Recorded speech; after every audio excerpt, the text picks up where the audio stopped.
लोग मैं आपका स्वागत है भाइयों।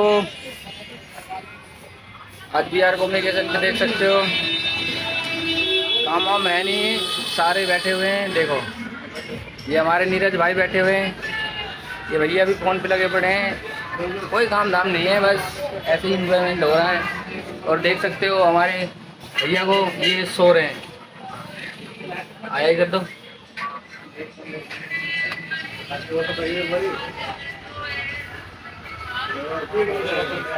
देखो नीरज भाई भी बैठे पड़े हैं।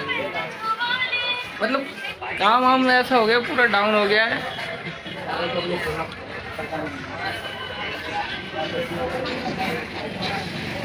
यार कम्युनिकेशन मार्केट भी खाली है, कोई काम धाम है नहीं।